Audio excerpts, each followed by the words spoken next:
Canada's Netflix tax is finally here. Hi, I'm Brian Lilly, political columnist for the Toronto Sun.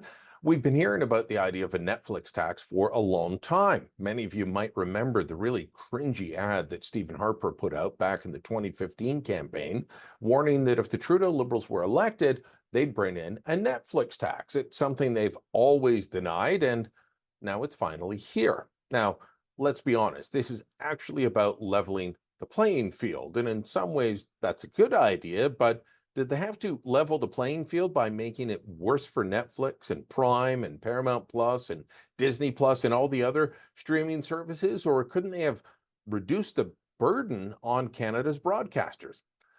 According to the latest CRTC edict, the streaming services that operate in Canada that aren't currently part of the Canadian broadcast system will now have to pay 5% of their Canadian revenue, that's revenue, not profits, into a fund that will pay for Canadian media productions. That'll be movie productions, TV, but also local TV and radio newscasts. It's going to fund, well, things that aren't normally funded by the other broadcasters. So this is a bit of an anomaly, but it's going to bring in about $200 million a year.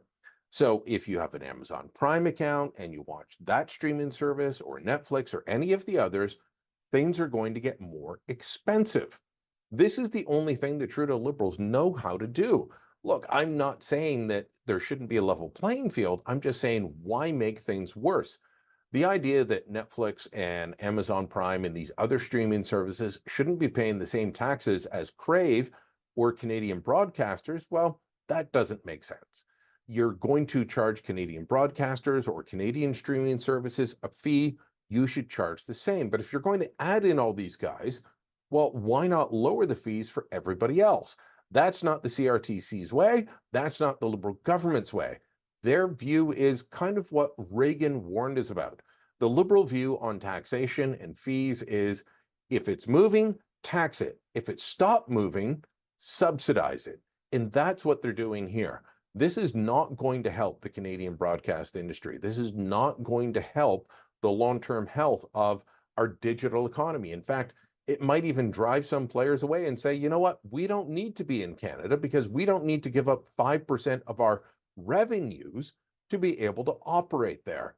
We need a different worldview when it comes to broadcasting. That includes both for the streaming services, the domestic and foreign, and for the broadcast services that exist already and are struggling to get by.